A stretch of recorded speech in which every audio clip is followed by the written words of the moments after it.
Hello అండి. Welcome to Neela's food kitchen. ఈరోజు మనం సింపుల్గా చికెన్ ఫ్రై ఎలా చేయాలో చూసేద్దాం. ఇది రసం సాంబార్లోకి చాలా టేస్టీగా ఉంటుంది. ఒక్కసారి నా స్టైల్లో చేసి చూడండి, అందరికీ ఖచ్చితంగా నచ్చుతుందండి.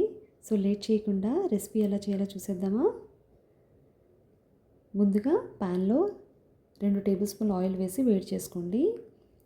ఇక్కడ నేను 1/2 కేజీ చికెన్ని సాల్ట్ వాటర్లో వేసి హాఫ్ అన్ అవర్ పక్కన పెట్టి ఉంచుకున్నానండి. ఇప్పుడు ఆ చికెన్ని వాటర్ తీసేసి చికెన్ని వేసి ఒక 2 మినిట్స్ ఫ్రై చేయండి. 2 మినిట్స్ తర్వాత ఒకసారి మూత పెట్టుకొని మీడియం ఫ్లేమ్లో ఒక 5 మినిట్స్ అలానే ఉంచండి. చూడండి, మూత తీసి చికెన్లో ఉన్న వాటర్ అంతా బయటకు వచ్చి ఆ వాటర్తోనే చికెన్ ఆల్మోస్ట్ మగ్గిపోతుంది. ఇప్పుడు ఇందులో 2 మీడియం సైజ్ ఉల్లిపాయలు చిన్న ముక్కలుగా కట్ చేసి వేసుకోండి.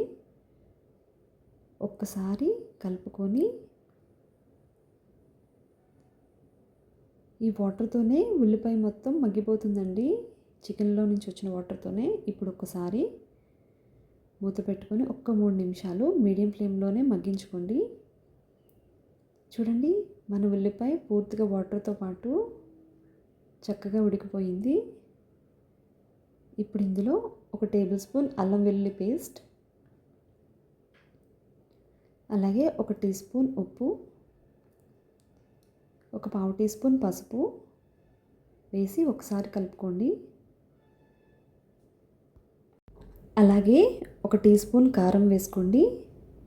నేను కారం కొంచెం తక్కువగానే వేసానండి, ఎందుకంటే పిల్లలు తినలేరు కదా ఎక్కువ కారం వేస్తే. సో మీరు చూసి వేసుకోండి మీకు ఇంకొంచెం కావాలనుకుంటే. ఇప్పుడు ఒకసారి మూత పెట్టి 5 మినిట్స్ మగ్గిన తర్వాత ఒకసారి మూత తీసి కలపండి. మన చికెన్ ఆల్మోస్ట్ 50% కుక్ అయిపోయింది.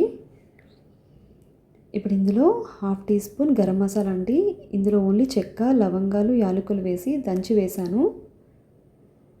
అలాగే పావు టీ స్పూన్ ధనియాల పౌడర్ కూడా వేసుకోండి. యాక్చువల్లీ ఆ క్లిప్ మిస్ అయింది.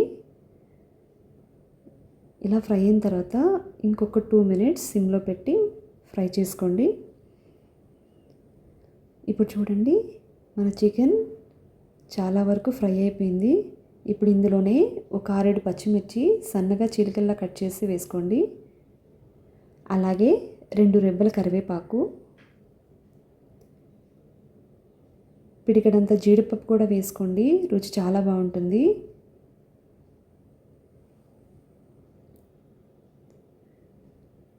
ఈ జీడిపప్పుని నేతిలో కూడా వేయించి వేసుకోవచ్చండి. నేనైతే డైరెక్ట్గానే వేసాను. మీకు కావాలనుకుంటే నెయ్యిలో ఫ్రై చేసి వేసుకోండి. ఒక్కసారి కలిపి ఇంకొక నిమిషం పాటు సిమ్లో మూత పెట్టుకొని ఫ్రై చేసుకోండి.